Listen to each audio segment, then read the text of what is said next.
Isang magandang at mapagpalang araw po sa inyong lahat, mga minamahal naming tagapakinig.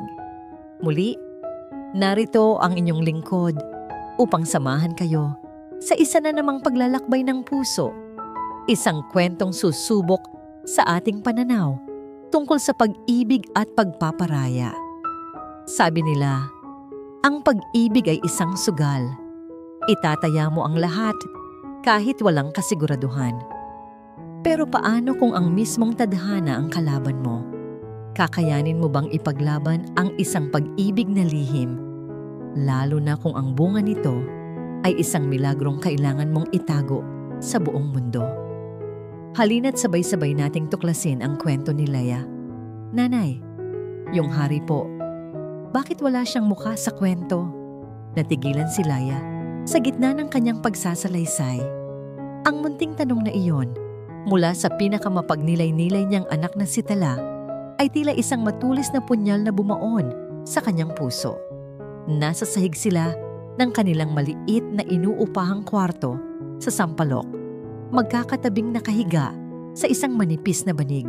Ang tatlong anghel ng kanyang buhay, ang makulit na si Sinag, ang seryosong si Tala, at ang bunsong si Diwa, ay nakatingin sa kanya, mga matang puno ng pag-asa. Kasi, malayo ang kaharian ng hari, anak. Sagot niya.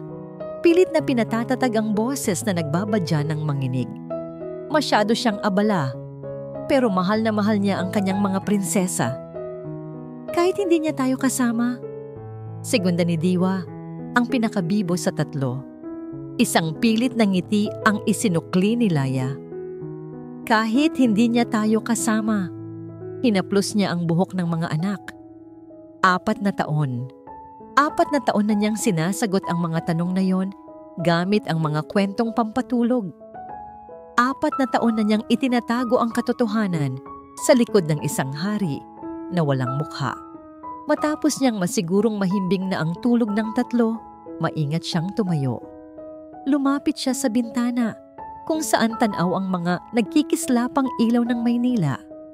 Ang buhay dito ay malayong malayo sa paraisong minsan niyang tinirhan.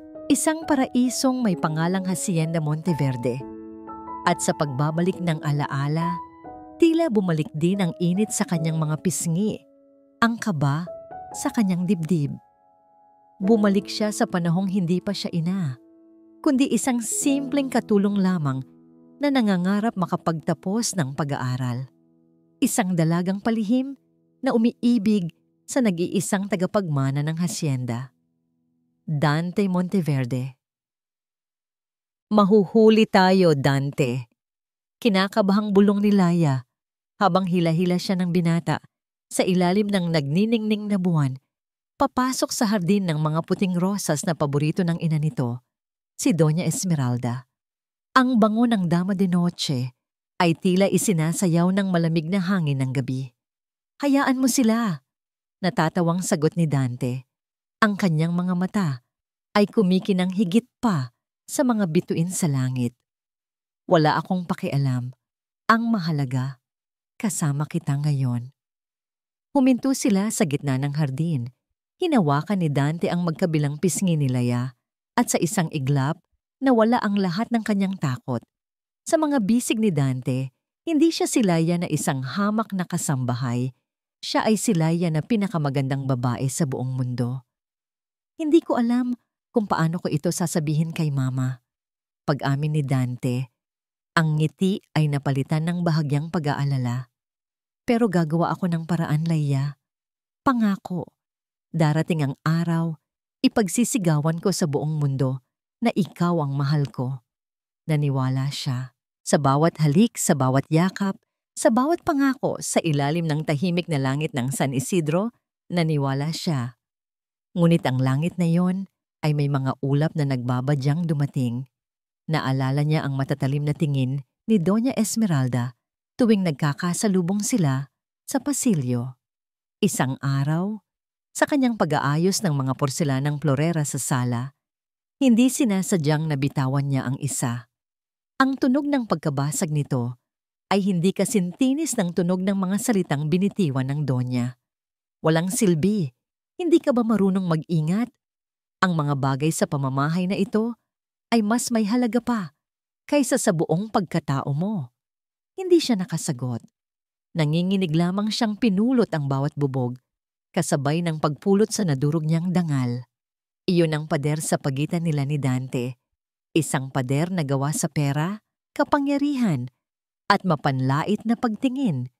Ngunit sa kabila ng lahat, ang pag-ibig nila ay nagpatuloy sa lihim.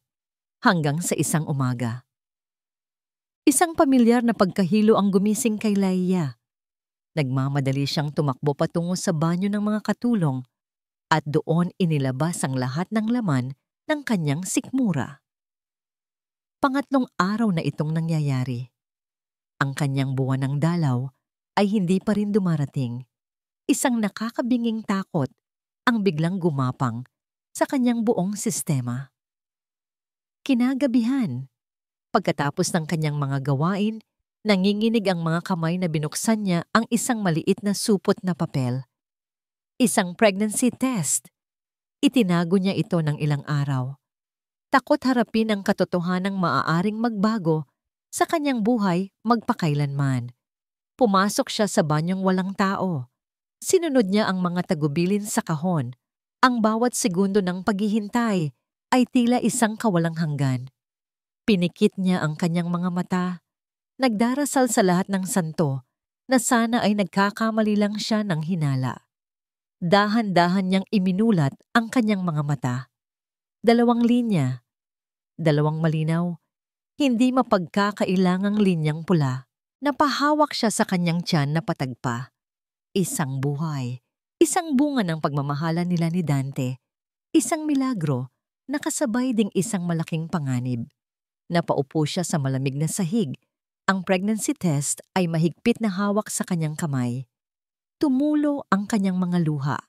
Mga luhang dala ng pinaghalong saya at matinding takot. Paano niya ito sasabihin kay Dante? Paano nila haharapin ang galit ni Doña Esmeralda? Sa gitna ng katahimikan ng banyo, isang pangalan lamang ang paulit-ulit na binulong ng kanyang mga labi. Dante. Hawak ang sikretong nagbibigay buhay sa kanyang sinapupunan. Ang bawat araw ni Laia sa Hacienda Monteverde ay naging isang laro ng paghihintay at pagnanakaw ng pagkakataon. Kailangan niyang masabi ito kay Dante. Kailangan nilang mag-usap. Ngunit ang hacienda na dati paraiso sa kanyang mga mata ay tila naging isang kulungungang ginto, kung saan ang bawat galaw niya ay binabantayan. Sa umagang iyon, habang nagpupuna siya ng mga muebles sa sala, natanaw niya si Dante na pababa ng engrandeng hagdanan. Ito na ang pagkakataon niya. Ngunit bago pa man siya makahanap ng tiyempo, sumulpot ang mayordoma na si Aling Ising. Taglay ang listahan ng mga utos na tila walang katapusan. Laia, pagkatapos mo dyan, linisin mo ang library at siguraduhin mong makintab ang sahig. Darating ang mga Altamirano mamaya. Ang pangalang iyon, Altamirano, pamilya ng mga negosyanteng madalas bumisita sa hacienda. At sa tuwing naroon sila, kasama nila ang kanilang unikahidya na si Amara. Isang babaeng kung makatingin kay Dante ay tila pag-aari na niya ito. Isang kaba ang kumurot sa dibdib ni Laia, ngunit iwinaksin niya ito. May pangako si Dante. Sinubukan niya ulit ng tanghali. Nakita niyang naglalakad si Dante patungo sa hardin, ang lugar kung saan sila madalas magkita. Mabilis niyang tinapos ang kanyang gawain at pasimpleng sumunod. Ngunit sa kanyang pagmamadali, muntik na niyang mabangga si Doña Esmeralda na kalalabas lang mula sa opisina nito.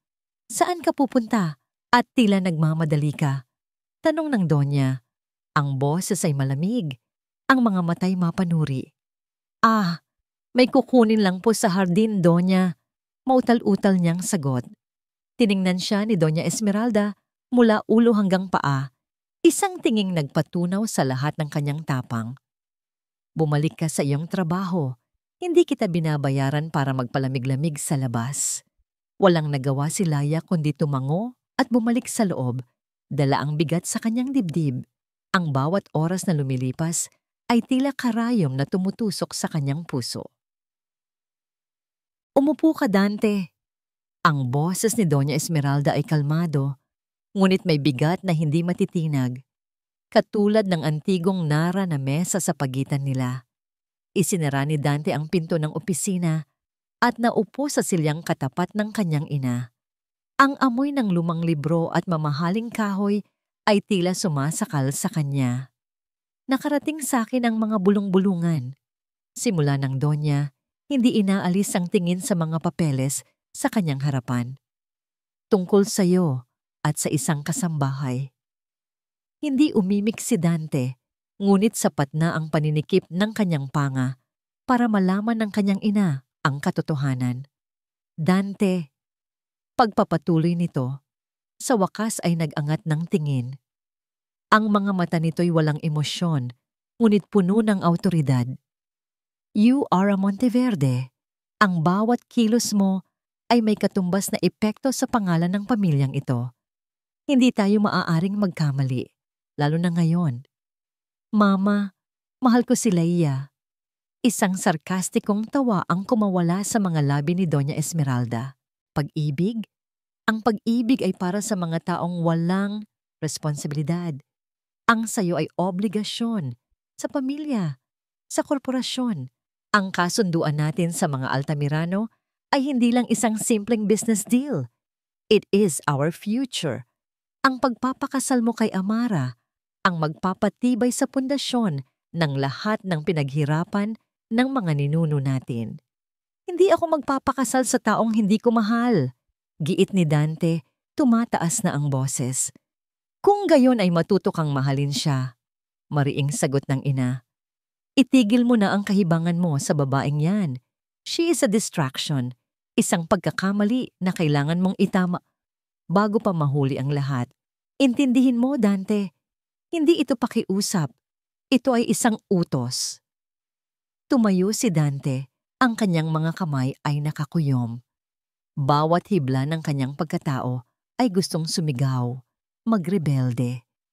Ngunit sa ilalim ng matigas na titig ng kanyang ina, naramdaman niya ang bigat ng kadenang nakapulupot sa kanya mula pa noong siya'y isinilang ang pagiging isang Monteverde. Gabi, nagawa ni Dante na takasan ang mga mata ng kanyang ina. Hinanap niya si Leia sa kusina, kung saan abala ito sa pagliligpit. Hinila niya ito palabas, sa isang madilim na sulok ng hardin, kung saan hindi sila makikita. Dante, anong nangyayari? Bakit iniiwasan mo ako? Nanginginig na tanong ni Leia. Ang balita sa kanyang sinapupunan ay tila gustong kumawala. Inakap siya ni Dante ng mahigpit. Patawad, Leia. Patawarin mo ako. Nahihirapan lang ako.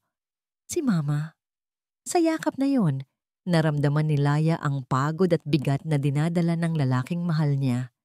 Dumukot si Dante sa kanyang bulsa at inilabas ang isang maliit na bagay.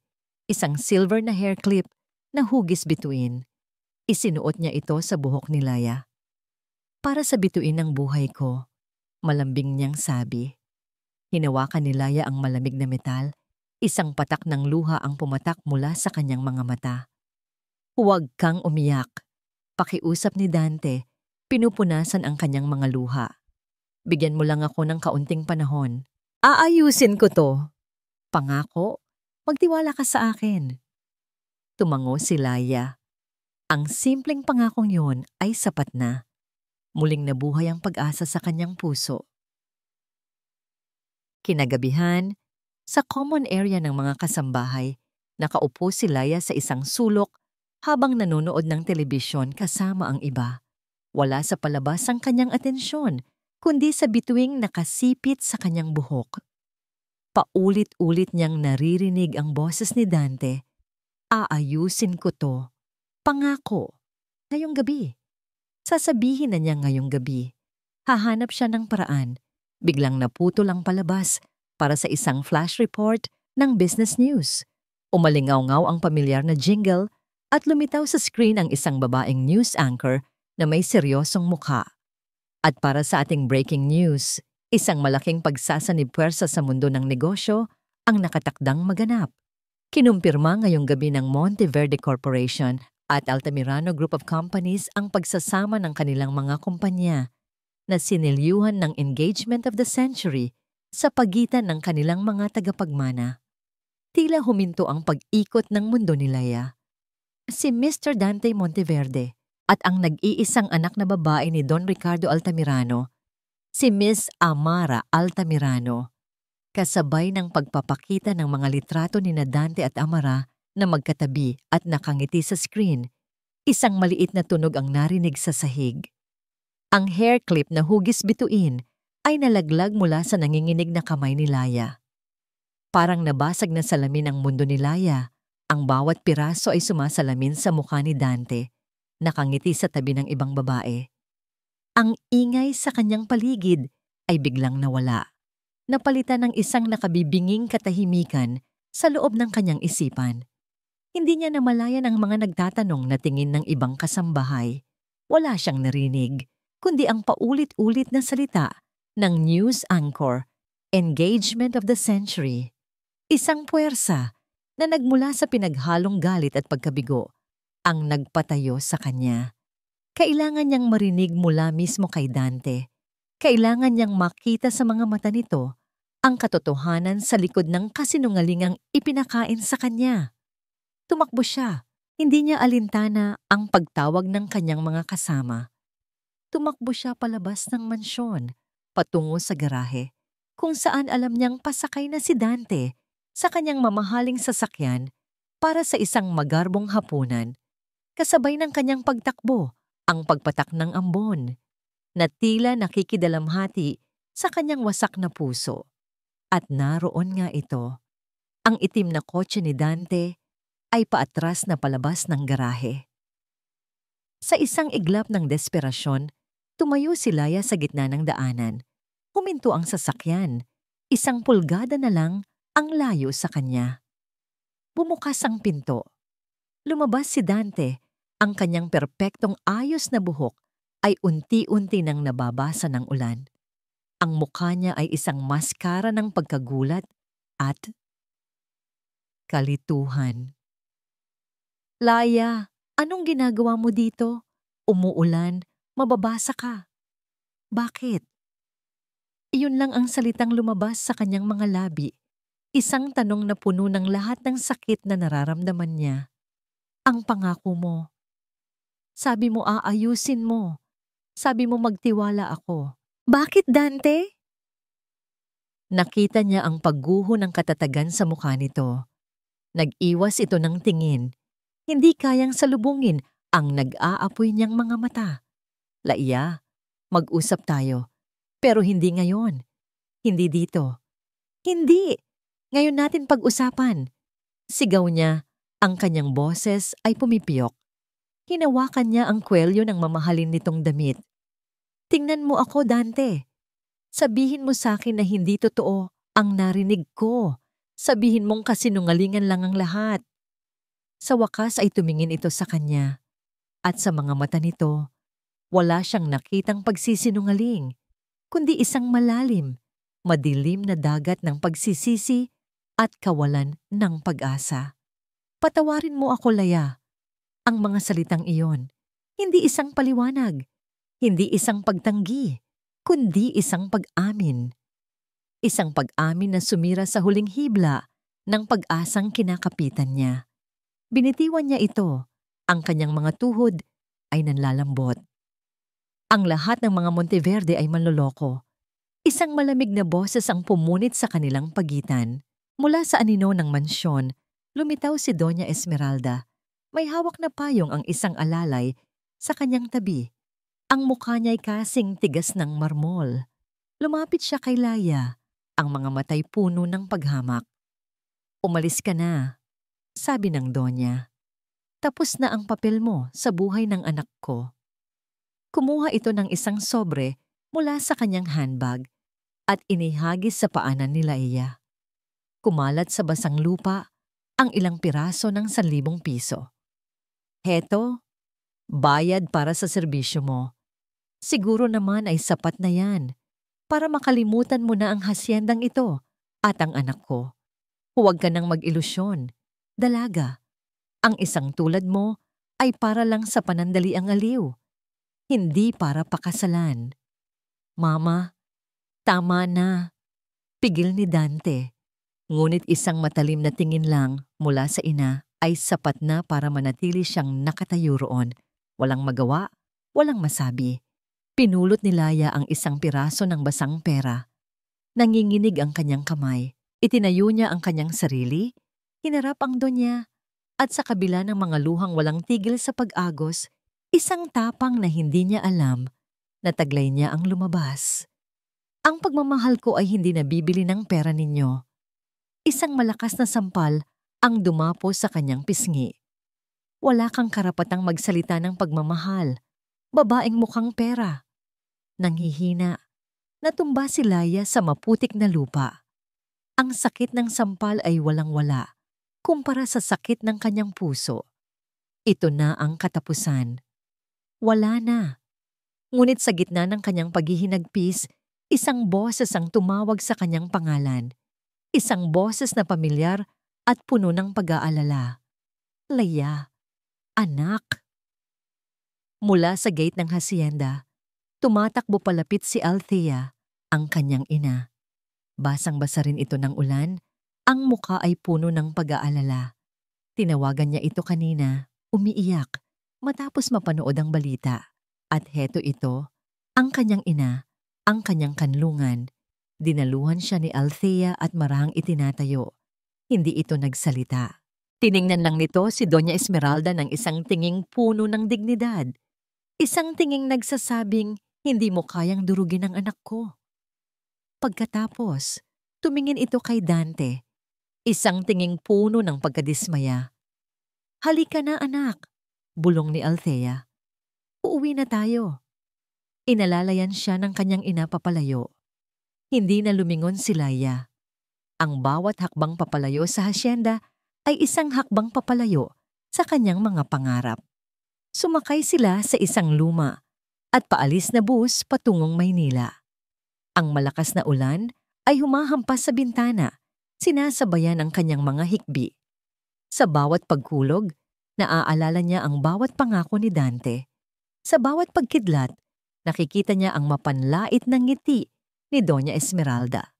Habang papalayo ang bus, tanaw pa rin niya ang mga ilaw ng Hacienda Monteverde, kumikinang na parang mga huwad na bituin sa gitna ng kadiliman. Ipinikit niya ang kanyang mga mata at hinaplos ang kanyang tiyan. May kumikilos sa loob niya. Isang paalala, isang sikreto. Sa gitna ng rumaragasang ulan, sa loob ng umuugang bus, isang panahata ang binitiwan niya sa kanyang sarili. Hindi na siya iiyak para sa kanila. Hindi na siya magiging mahina. Hinding-hindi malalaman ng mga Monteverde ang tungkol sa mga anak niya. Bubuhayin niya sila ng mag-isa. 4 na taon. Sa loob ng 4 na taon, ang Hacienda Monteverde ay naging isang malayong, mapait na panaginip na pilit iwinawak si Laya sa kanyang isipan.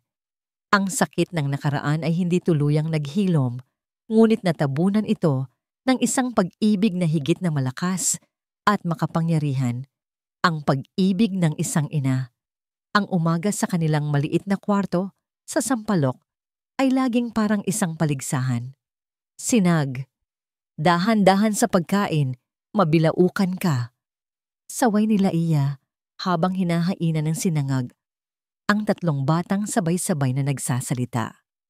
Pero nanay, may late na po ako sa aming practice ng sayaw. Maktol ni Sinag, ang pinakamalikot at bibo sa 3, habang iwinawas-iwas ang kanyang mga braso na tila sumasayaw na. Tala anak, suklayin mo na ang buhok mo. Diwa, nasaan na ang medyas mo? Hindi pwedeng magkaiba na naman ang suot mo. Si Tala, ang pangalawa, ay tahimik lang na kumakain sa isang sulok. Ang kanyang mga mata ay laging tila may malalim na iniisip. Samantalang si Diwa, ang bunso, ay mayroong tusong ngiti sa labi. Mas maganda po yung isa may bulaklak, yung isa may guhit. Fashion po yon, nanay. Napabuntong hininga na lang si Laya, ngunit sa likod nito ay isang nangiting hindi niya mapigilan. Ito ang kanyang mundo ngayon. Magulo, maingay, mahirap, pero buo. Ang bawat sentimong kinikita niya mula sa dalawang trabaho ay napupunta sa kanilang pagkain, upa at pag-aaral. Ngunit sulit ang bawat pagod kapag nakikita niya ang tatlong malulusog at masasayang anak. Sila ang kanyang tatlong bituin. Si Sinag na nagbibigay liwanag, si Tala na kanyang gabay, at si Diwa na kaluluwa ng kanyang pagkatao. Matapos ihatid ang mga bata sa daycare center, dumidiretso si Laya sa kanyang trabaho sa isang maliit na karinderya. "Oh, Laya, aga mo ah," bati ni Aling Nita, ang may-ari ng kainan, habang naghihiwa ng mga gulay. "Ang sipag mo, talagang bata ka. Kung ang lahat lang ng empleyado ay tulad mo, edi sana mayaman na ako." Ngumiti lang si Laya at isinuot ang kanyang apron. "Kailangan pong magsipag, Aling Nita. 3 po ang prinsesang binubuhay ko."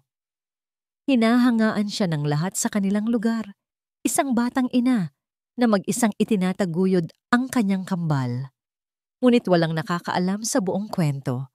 Walang nakakaalam sa pangalan ng pamilyang nagdulot ng kanyang mga peklat. Para sa kanilang lahat, si Laya ay isang babaeng uliran, isang bayani sa sarili niyang maliit na mundo. Ang pinakamahirap na parte ng araw ay ang gabi.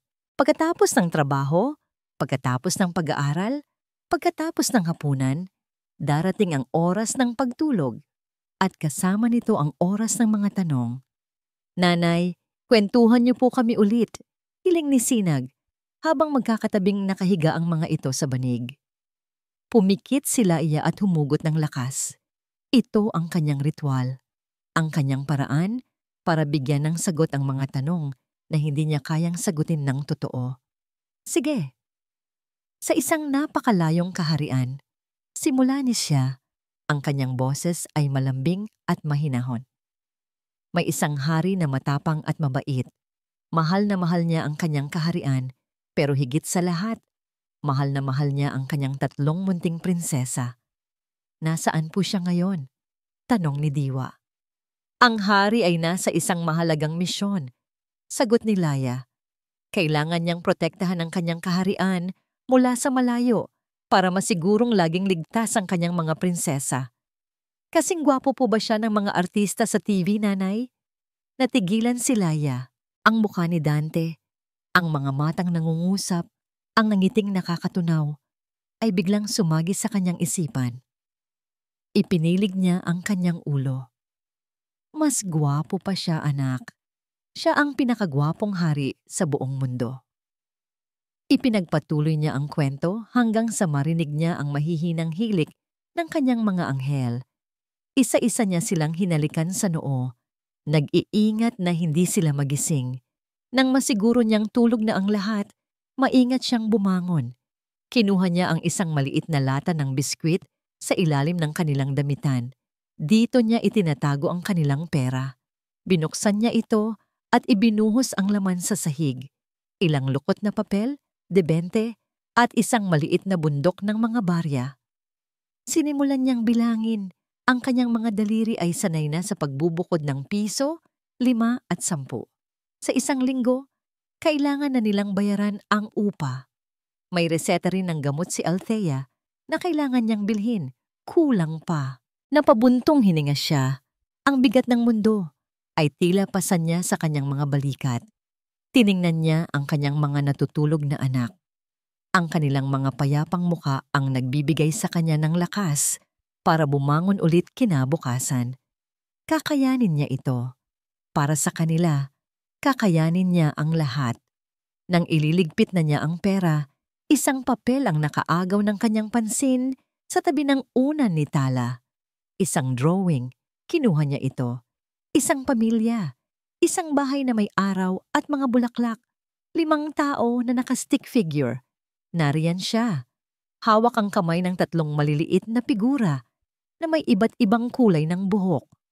At sa tabi niya, mas matangkad sa kanilang lahat, ay isang lalaking figura na may korona sa ulo. Ang hari na walang mukha. Habang pinagmamasdan niya ang drawing, Isang maliit na boses ang bumasag sa katahimikan. Nanay, nagulat si Laya. Gising pa pala si Tala. Oh, bakit gising ka pa, anak? Umupo ang bata at tumingin sa drawing na hawak niya. Pagkatapos ay sa kanya, ang mga mata nito'y puno ng inosenteng pag-asa. Nanay, kailan po uuwi si tatay? Ang kapangyarihan ay may sariling amoy.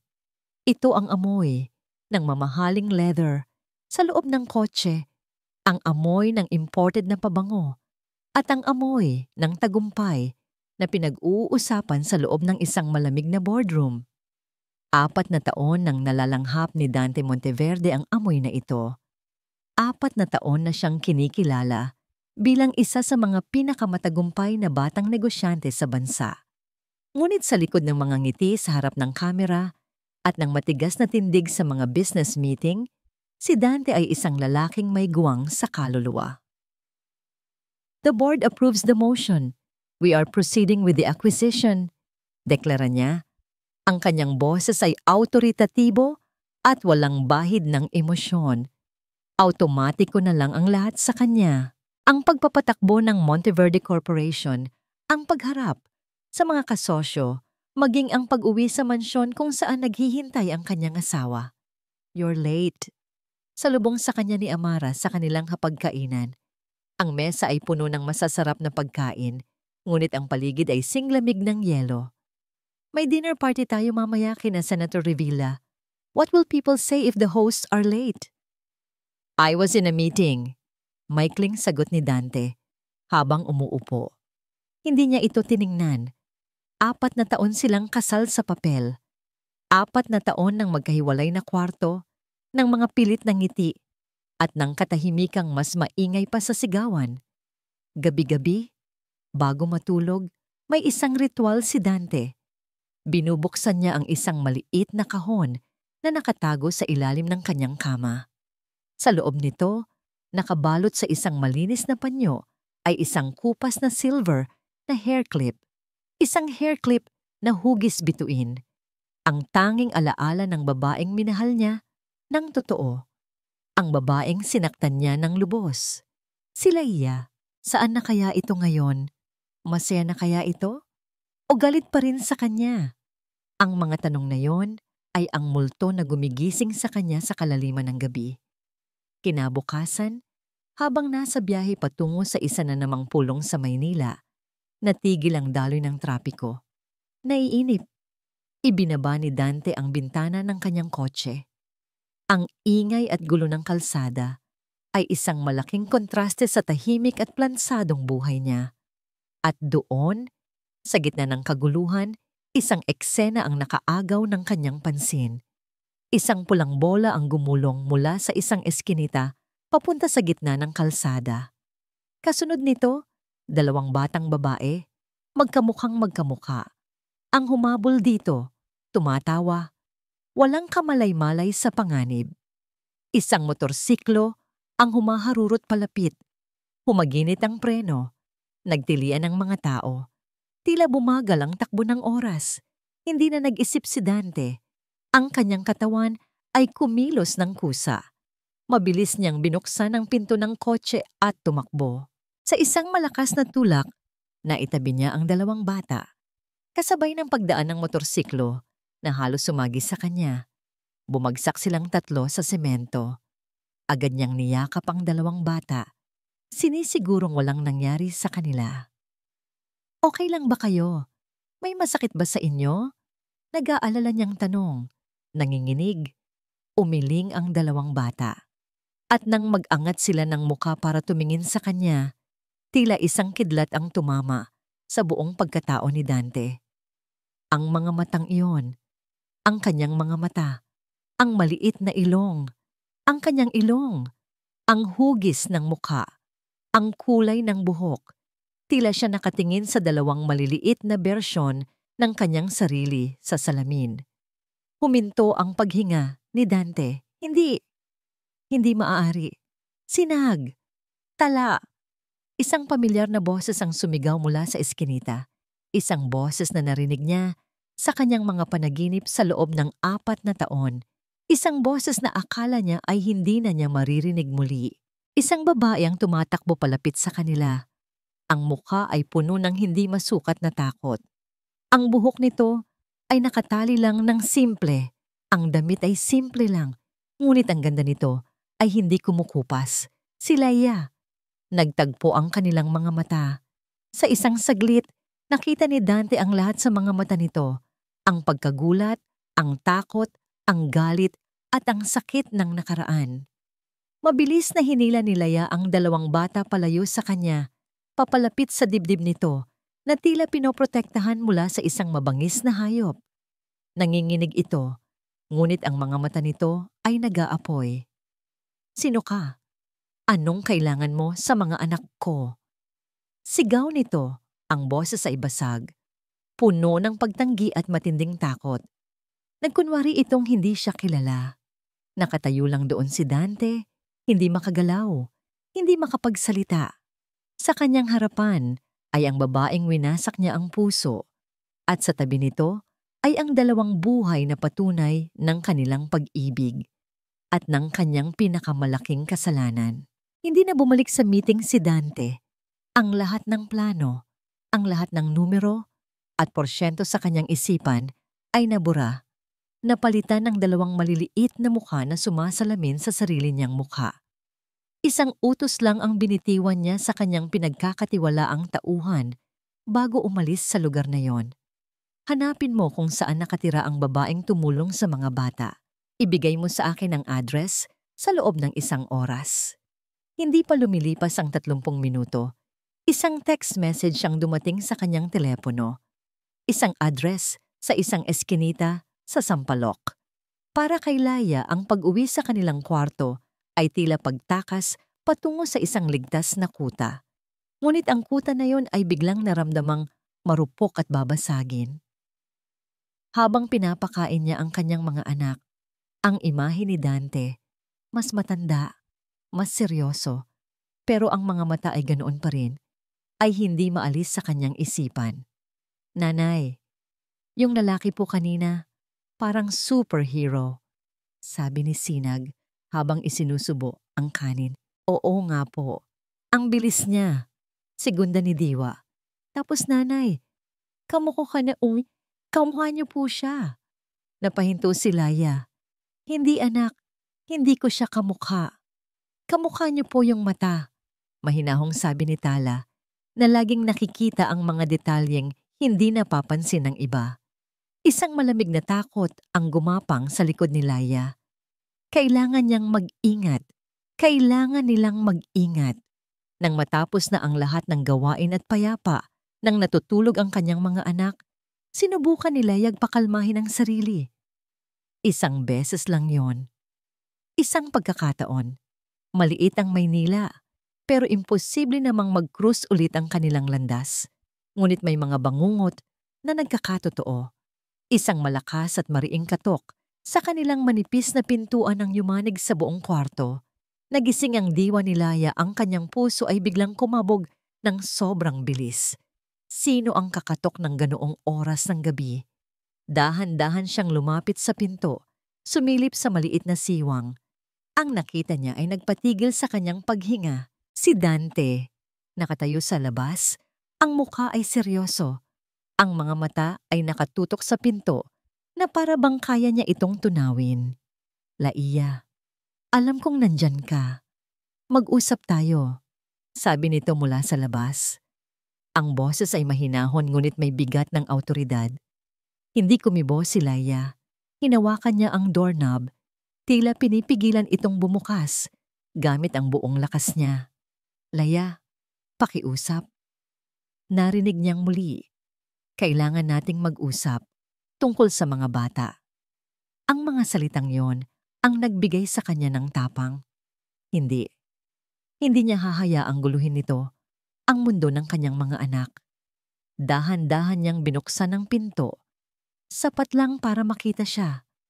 Ngunit hinarangan niya ng kanyang katawan ang daanan. Umalis ka na, sabi niya.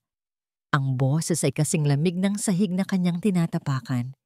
Hindi ako aalis hanggat hindi tayo nakakapag-usap. Giit ni Dante, sinusubukang tingnan ang loob ng kwarto. Sila ba? Sila ba ang ano? Matapang niyang tanong, kahit na ang puso niya ay gustong kumawala sa kanyang dibdib.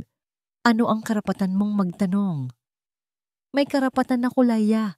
Nakita ko sila. Kamukhang kamukha ko sila. Isang tawang mapait ang kumawala sa mga labi ni Laya. Marami kang kamukha sa mundo, Dante. Huwag mong isipin na espesyal ka. Nagkataon lang ang lahat. Kasinungalingan. Sigaw ni Dante. Ang kanyang pagkakalma ay nawawala na. Alam ko ang nakita ko. Anak ko sila, hindi ba? Anak natin sila. Ang mga salitang anak natin ay tila lason na kumalat sa kanyang ugat. Ang lahat ng sakit, lahat ng pag-abandona, lahat ng gabing mag-isa siyang umiyak ay bumalik sa isang iglap. Hindi mo sila anak. Buong puwersa niyang sigaw. Ang kanyang mga mata ay nagbabaga sa galit.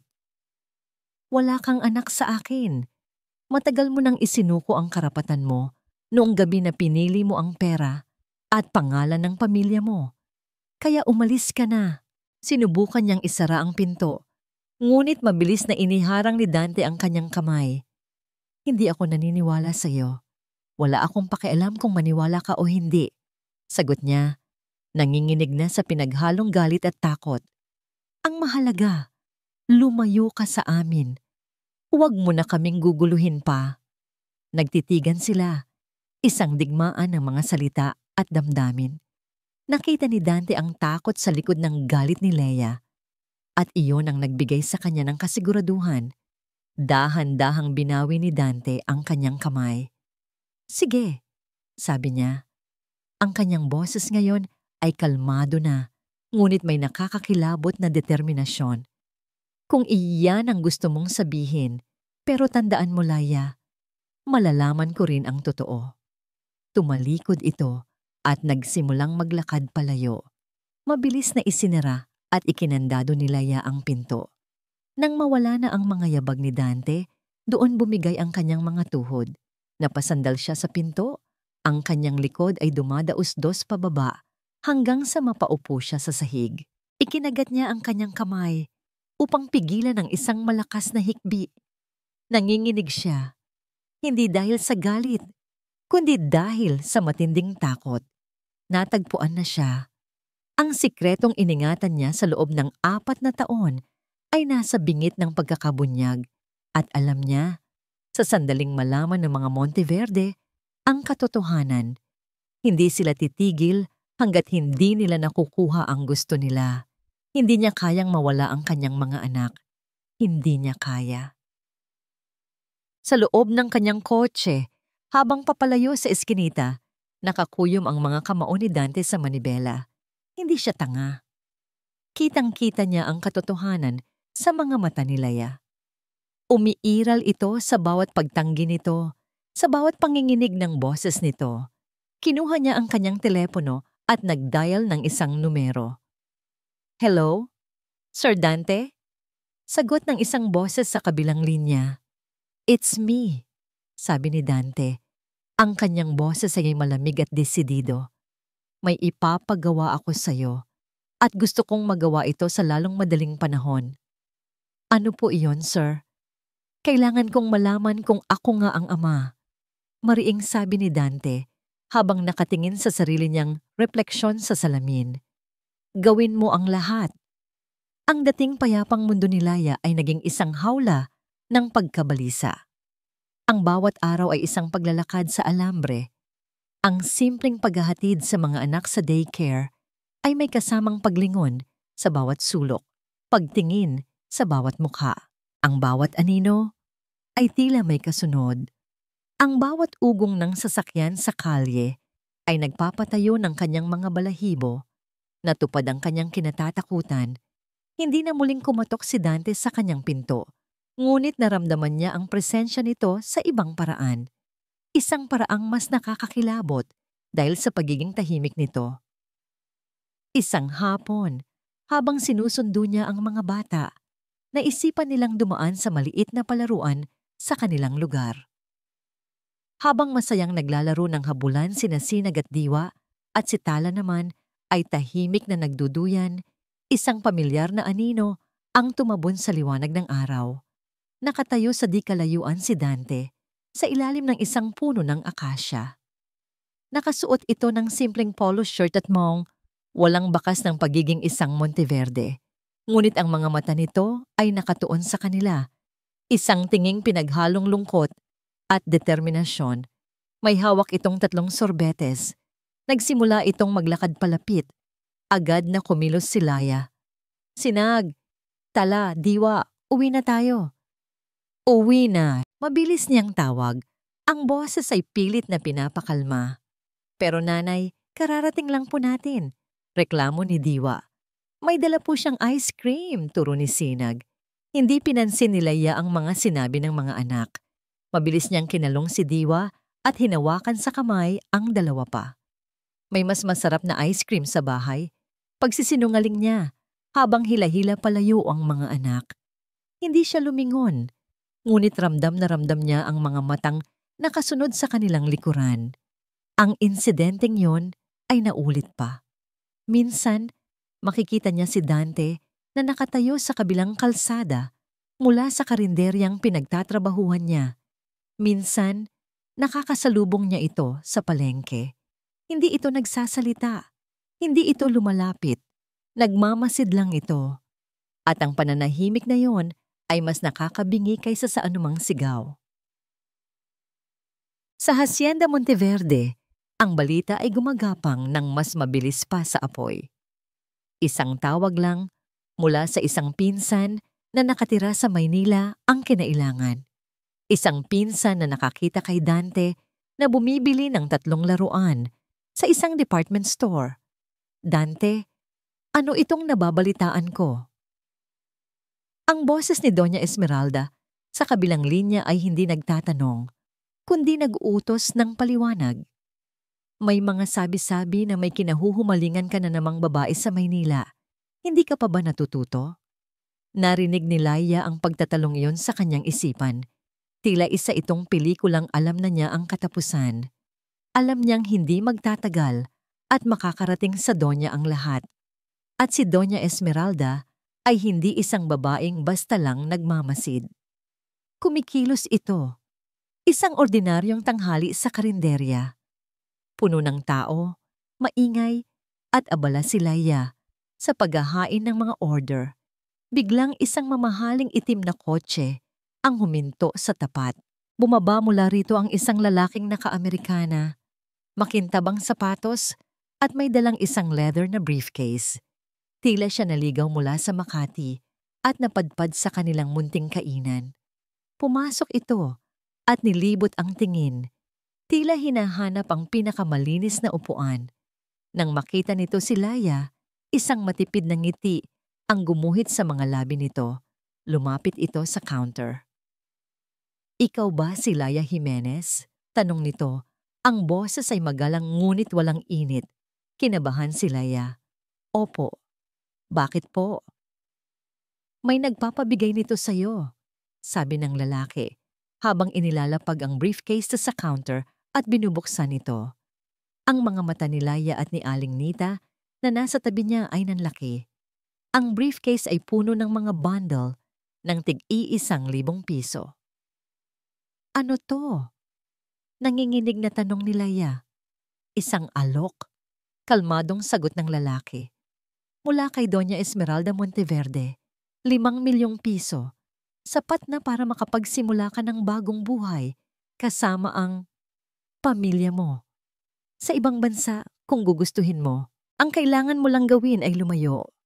Kalimutan na nakilala mo ang mga Monteverde at siguraduhing hindi na kayo muling magkukrus ng landas. Ang hangin sa paligid ni Laya ay tila naubos. Ito na. Ito na ang banta.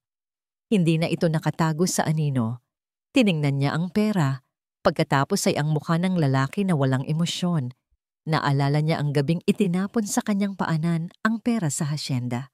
Naalala niya ang lahat ng paghihirap, ang lahat ng puyat, ang lahat ng sakripisyo. Kinuha niya ang isang baso ng tubig sa kanyang tabi. Pakisabi kay Doña Esmeralda, simula ni Leia, ang kanyang boses ay kalmado, ngunit may nag-aapoy na galit. May mga bagay sa mundo na hindi nabibili ng pera niya. Itinaas niya ang baso, at kasama na roon ang mga anak ko. Ibinuhos niya ang laman ng baso sa mukha ng lalaki. Natigilan ang lahat ng tao sa karinderya. Gulat na napatingin ang lalaki kay Laia. Ang tubig ay tumutulo mula sa kanyang mamahaling buhok at damit. Kinuha nito ang isang panyo mula sa bulsa. Marang pinunasan ng muka. "You will regret this," malamig na sabi nito. Pagkatapos ay isinara nito ang briefcase, tumalikod at walang imik na lumabas. Nang gabing iyon, habang pauwi si Laia, naramdaman niya ang kakaibang kaba. Mas madilim ang eskinita kaysa dati, mas tahimik. Pinabilis niya ang kanyang lakad, mahigpit ang hawak sa kanyang bag. Nang lumingon siya, isang itim na kotse, katulad ng kotse kaninang umaga, ang mabagal na sumusunod sa kanya mula sa di kalayuan. Walang ilaw. Tila isang aninong gumagapang sa dilim, naghihintay. Hindi tanga si Dante. Alam niya ang amoy ng panganib, lalo na kung ito'y nagmumula sa sarili niyang pamilya. Nang makita niya ang itim na kotseng sumusunod kay Laia, isang kotse na kilalang-kilala niya dahil siya mismo ang nag-aproba sa pagbili niyon para sa security team ng Monteverde Corporation. Napakuyom ang kanyang mga kamay sa manibela hanggang sa mamuti ang kanyang mga kamao. Pinaharurot niya ang kanyang sasakyan, nilagpasan ng itim na kotse at biglang humarang sa daraanan nito. Napilitang pumreno nang malakas ang kabilang sasakyan. Lumabas si Dante, ang kanyang mukha ay isang larawan ng nagpupuyos na galit. "Get out!" Utos niya sa driver. Ang boses ay mababa pero puno ng babala. Lumabas ang driver, gulat na gulat. "Sir Dante, pasensya na po, utos lang po ni..." "Alam ko kung kaninong utos yan," putol ni Dante. "Sabihin mo sa nag-utos sa'yo na kung gusto niyang may mangyari, ako ang harapin niya. Huwag ang babaeng yon. Naiintindihan mo?" Tumango ang driver, takot na takot. "Opo, sir." Pumasok ulit si Dante sa kanyang sasakyan at pinaharurot ito pauwi. Hindi sa kanyang bahay sa Makati, kundi sa Hacienda Monteverde. Oras na para tapusin ang lahat ng ito. Ang mansyon ay tahimik nang dumating siya, maliban sa ilaw sa study room ng kanyang ina. Alam niyang naghihintay ito, at hindi siya nagkamali. Nasa loob si Doña Esmeralda, nakaupo sa likod ng kanyang malaking mesa, at sa harap niya ay nakaupo si Amara, umiiyak. "Dante," bati ng kanyang ina, kalmado na parang walang nangyari. "Mabuti at dumating ka.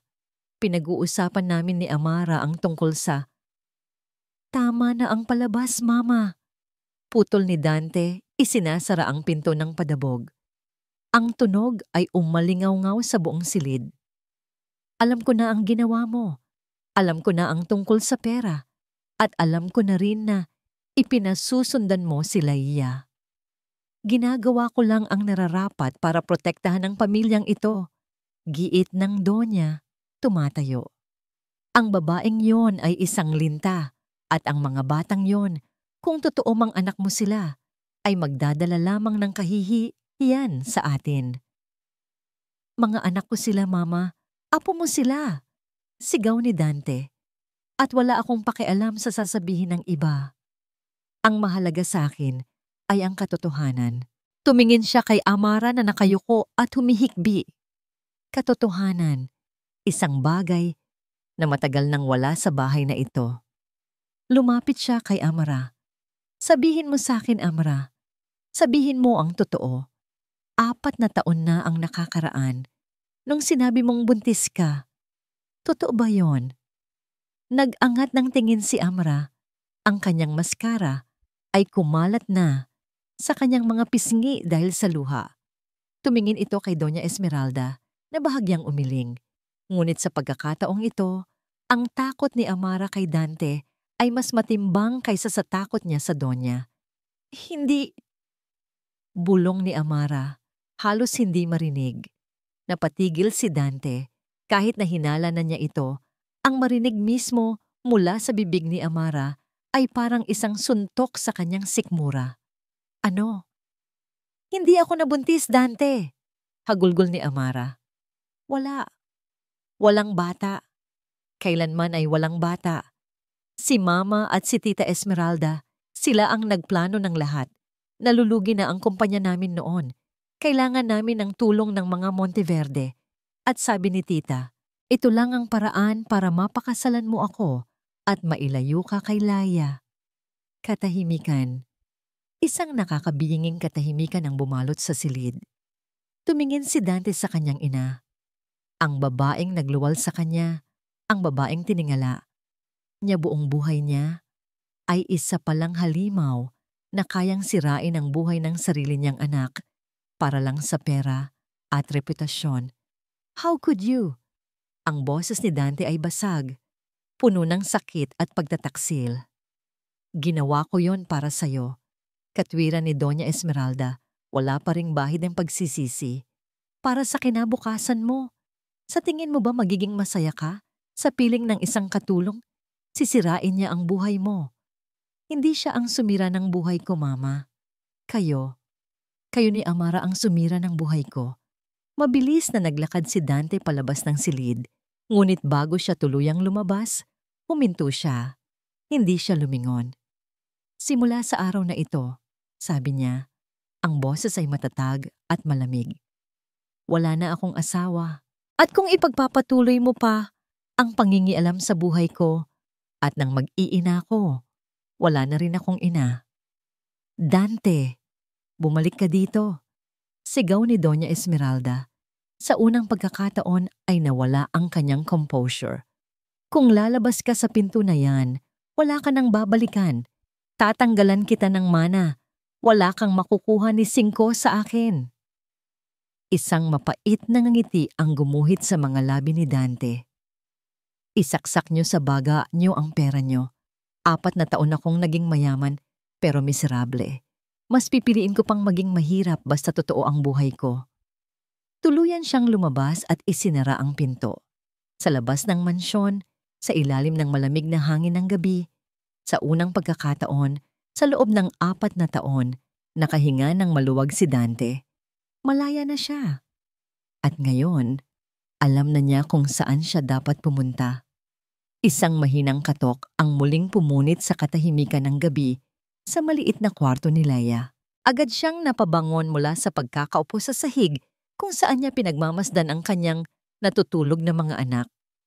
Ang puso niya ay muling kumabog ng mabilis. Siya na naman ba? Ang mga tauhan ng Donya? Dala ang walis tambo bilang armas, dahan-dahan siyang lumapit sa pinto. Sino yan? Tanong niya. Ang boses ay nanginginig. Si Dante to, Laya. Ang boses na yon, ngunit iba ang tono nito ngayon. Wala ang awtoridad, wala ang pagiging formal. Ang narinig niya ay isang boses na pagod at puno ng pagsusumamo. Nag-alinlangan si Laya, ngunit may kung anong nag-udyok sa kanya na buksan ng pinto, kahit kaunti lang. Sa labas, nakatayo si Dante.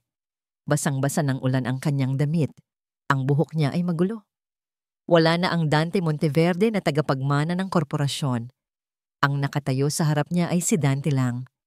Isang lalaking tila pasa ng buong mundo sa kanyang mga balikat. Anong ginagawa mo dito? Tanong ni Laya.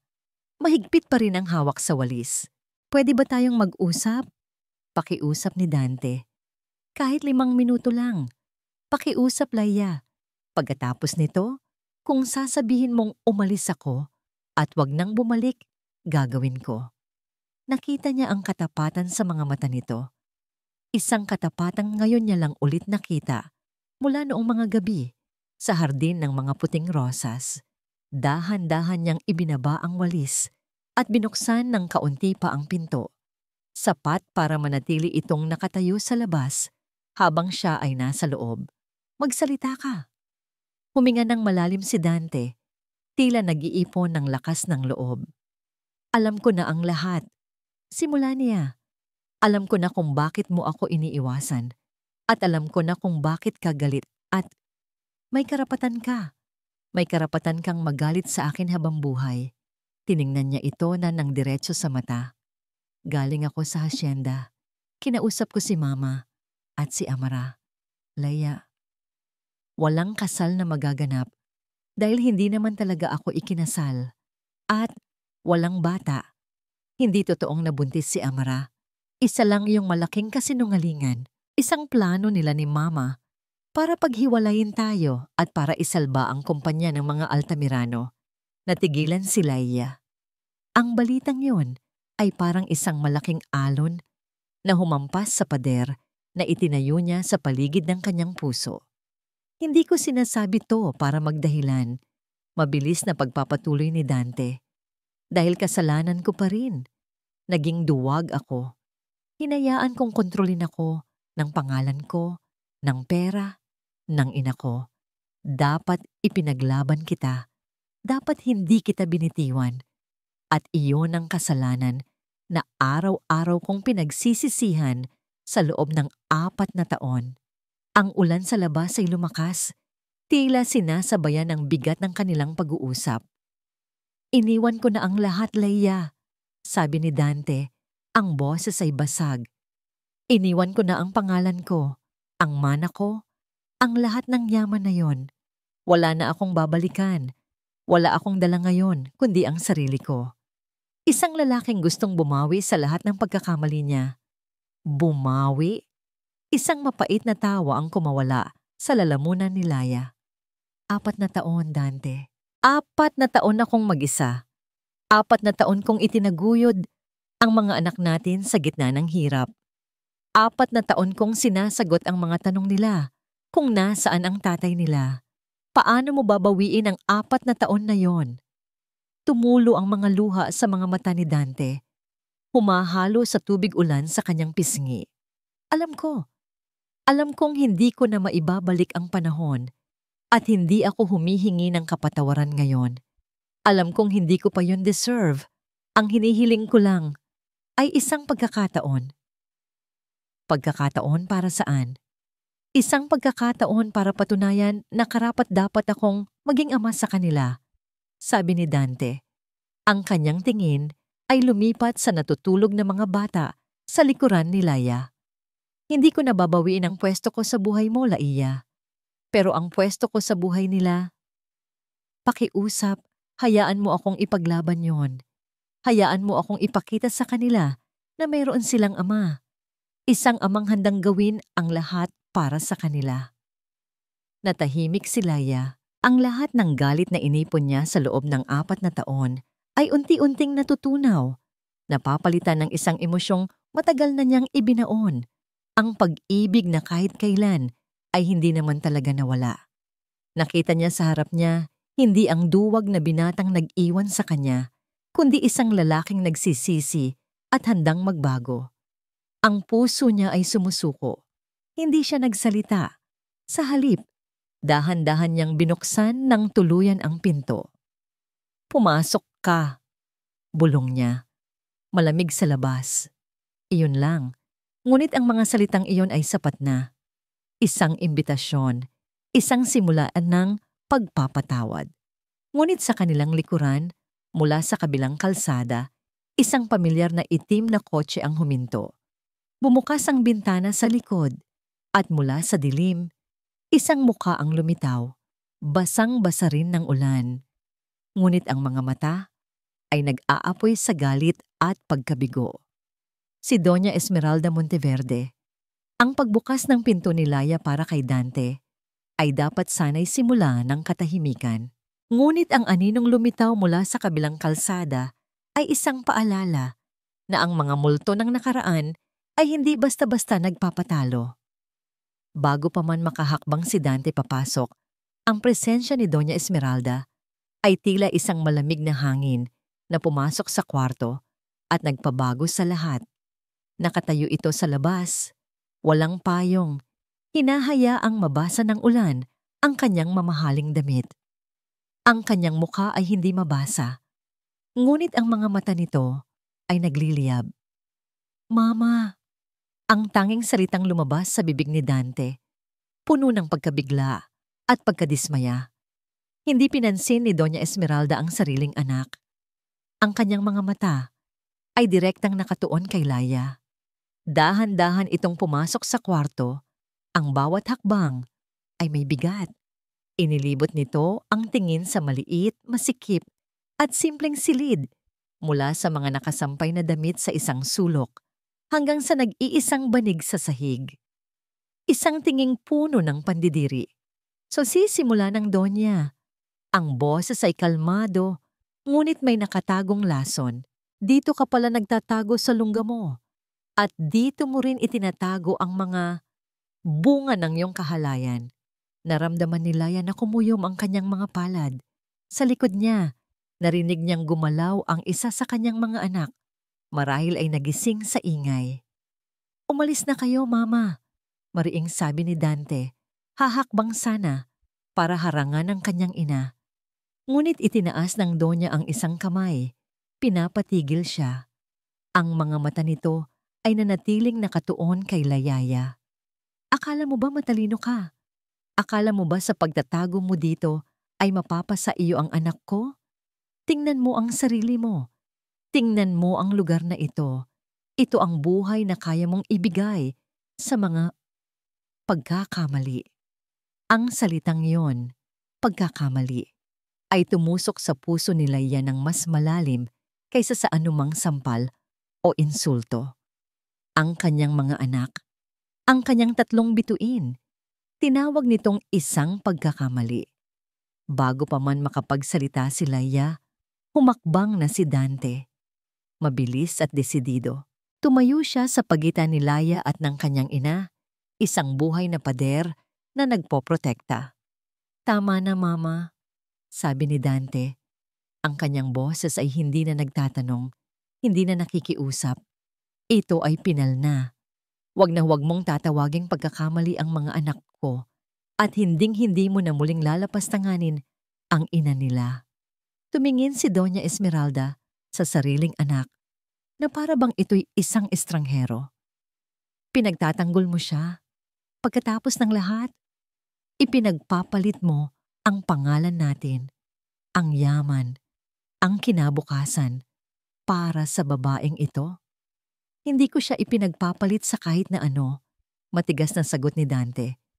"Sila ang pinipili ko. Sila ang pamilya ko." Sa sandaling iyon, ang lahat ng takot na namuo sa dibdib ni Laya sa loob ng 4 na taon ay biglang naglaho.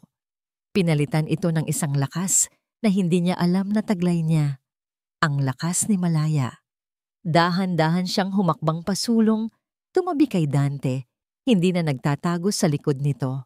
Hinarap niya si Doña Esmeralda, hindi bilang isang dating katulong, kundi bilang isang kapantay, bilang isang ina. "Doña Esmeralda," simula ni Laya, ang kanyang boses ay kalmado, malinaw, at walang bahid ng panginginig. "Nasa inyo na po ang lahat. Ang pera na kayang bumili ng kahit ano. Ang kapangyarihan na kayang magdikta ng buhay ng iba. Ang pangalan na iginagalang ng lahat." Tiningnan niya ang paligid ng kanyang munting tahanan. "Wala po ako niyan. Ang meron lang ako ay isang maliit na kwarto, mga damit na pinaglumaan, at pagkaing sapat lang para sa isang araw." Ibinalik niya ang kanyang tingin sa Donya, at sa pagkakataong ito, may halong awa sa kanyang mga mata. "Pero sa kabila ng lahat ng yaman ninyo," pagpapatuloy niya, "sa kabila ng lahat ng ari-arian ninyo, kayo po ang pinakamahirap sa lahat." Natigilan si Doña Esmeralda. Ang maskara ng kanyang kapangyarihan ay unti-unting nabibitak dahil ang kayamanang hindi nabibili ng pera, ang pagmamahal ng isang anak, ang yakap ng mga apo, ang kapayapaan ng puso, ay wala sa inyo. At yan po ang isang bagay na kahit kailan ay hinding-hindi ninyo makukuha sa akin. Isang nakabibinging katahimikan ang naghari. Ang tanging maririnig ay ang patak ng ulan sa yero. Tinitigan ni Doña Esmeralda si Laya. Pagkatapos ay ang kanyang anak na matatag na nakatayo sa tabi nito. Nakita niya sa kanilang mga mata ang isang bagay na hindi niya kayang sirain. Isang koneksyon na hindi kayang bilhin ng pera o takutin ng kapangyarihan. Sa unang pagkakataon sa kanyang buhay, natalo si Doña Esmeralda Monteverde. Walang isinagot, walang isinumbat. Dahan-dahan itong tumalikod. Ang kanyang mga balikat na laging tuwid at puno ng pagmamataas ay tila bahagyang nanghina. Naglakad ito papalabas, pabalik sa gitna ng ulan, at pumasok sa kanyang kotse. At sa pag-alis ng itim na sasakyan, tila isinama na rin nito ang huling anino ng nakaraan. Lumipas ang ilang buwan-buwan. Ang mga buwang iyon ay tila isang panaginip kumpara sa mga taon ng pag-iisa at takot. Ang ingay sa kanilang bagong tahanan ay hindi na ingay ng pangamba, kundi ingay ng tawanan at pagmamahal. Isang umaga, nagising si Laya sa amoy ng sinangag at pritong itlog. Paglabas niya ng kwarto, nakita niya si Dante sa kusina. Suot ang isang apron na may drawing ng 3 bulaklak na gawa ng mga bata. Si Sinag ay nakakapit sa kanyang binti. Si Diwa ay naglalagay ng mga plato sa mesa. At si Tala ay tahimik na nagkukulay sa isang sulok. "Good morning, mahal ko!" Bati ni Dante, isang nangiting hindi na nababahiran ng lungkot o pagkukunwari. Isang nangiting totoo. "Good morning!" Sagot ni Laya, ang puso niya ay umaapaw sa kaligayahan. Nilapitan niya ito at hinalikan sa pisngi. Ito na ang kanyang buhay ngayon. Simple, ordinaryo, ngunit perpekto. Iniwan ni Dante ang lahat. Ang yaman, ang kapangyarihan. Nakahanap ito ng trabaho bilang isang project manager sa isang maliit na construction firm. Hindi ito kasing glamorous ng pagiging CEO, ngunit sa unang pagkakataon, nakita ni Laya si Dante na umuuwi galing trabaho noon na pagod pero masaya. Ang kanilang bahay ay hindi isang mansyon. Isa lamang itong maliit na apartment na may 2 kwarto. Ngunit para sa kanila, ito ay isang palasyo dahil puno ito ng pagmamahalan. "Tatay, tulungan niyo po ako dito." Tawag ni Tala mula sa kanyang sulok. Lumuhod si Dante sa tabi ng anak. "Ano yan, prinsesa ko?" Ipinakita ni Tala ang kanyang drawing. Isang pamilya, 5 tao, magkakahawak kamay sa harap ng isang bahay. Ngunit ngayon, ang figura ng lalaki ay may mukha na. Isang nakangiting mukha na kamukhang kamukha ni Dante. Kinarga ni Dante si Tala at niyakap ng mahigpit. Nakita ni Laya ang pangingilid ng luha sa mga mata ng lalaking mahal niya. At sa sandaling iyon, alam niyang lahat ng sakit, lahat ng hirap ay may katuturan. Isang hapon ng Sabado, isinakay sila ni Dante sa isang pinahiram na lumang kotse. "May sorpresa ako sa inyo," nakangiting sabi nito. Ang biyahe ay nagtapos sa isang pampublikong beach sa Batangas. Ang ginintoang sinag ng papalubog na araw ay humahalik sa dalampasigan. Ang 3 bata ay sumigaw sa tuwa at agad na nagtakbuhan patungo sa tubig, naghahabulan sa mga alon. Naupo si Laya at Dante sa buhangin, pinapanood ang kanilang mga anak. Ang hangin ay sariwa, ang tunog ng alon ay musika sa kanilang pandinig. "Naaalala mo ba?" Simula ni Dante habang kinukuha ang kamay ni Laya. "Noon, sa hardin, nangako ako na ipagsisigawan ko sa buong mundo na mahal kita." Tumango si Laya, ang kanyang puso ay kumabog. "Nagkamali ako, Laya. Naging duwag ako. Pero ngayon, hindi ko na kailangang ipagsigawan dahil ang mundo ko nandito na sa harapan ko." Tumingin ito sa 3 batang masayang naglalaro. Pagkatapos ay ibinalik ang tingin sa kanya. May kinuha ito mula sa kanyang bulsa. Hindi isang kahon ng mamahaling alahas, kundi isang maliit na singsing na gawa sa pinilipit na damo at may isang maliit na puting bulaklak sa gitna. Simple, natural, totoo. Lumuhod si Dante sa kanyang harapan, sa gitna ng ginintuang buhanginan. "Laya Malaya Jimenez," sabi nito. Ang boses ay nanginginig sa emosyon. Hindi ko maibibigay sa iyo ang buong mundo. Hindi na kita kayang bigyan ng mansyon o ng mga alahas. Pero ipinapangako ko sa iyo ang isang bagay na mas mahalaga. Tinitigan niya ito ng diretso sa mata. Ipinapangako ko ang buong buhay ko. Ang bawat paggising sa umaga, ang bawat pagod sa maghapon, ang bawat gabi ng katahimikan. Ipinapangako ko ang katapatan ko, ang paggalang ko, at ang pag-ibig kong hindi na muling magiging duwag. Pakasalan mo ako, Laia. Hayaan mo akong maging asawa mo at hayaan mo akong maging ama sa mga anak natin sa opisyal na paraan. Tumulo ang mga luhang matagal nang gustong kumawala sa mga mata ni Laia. Ngunit ngayon, ang mga ito ay luha ng purong kaligayahan. Hindi na niya kailangan ng mga salita. Isang tango lang, isang masangiti sa gitna ng pag-iyak ay sapat na. Oo, Dante! Oo! Isinuot ni Dante ang singsing na damo sa kanyang daliri. Perpekto ito.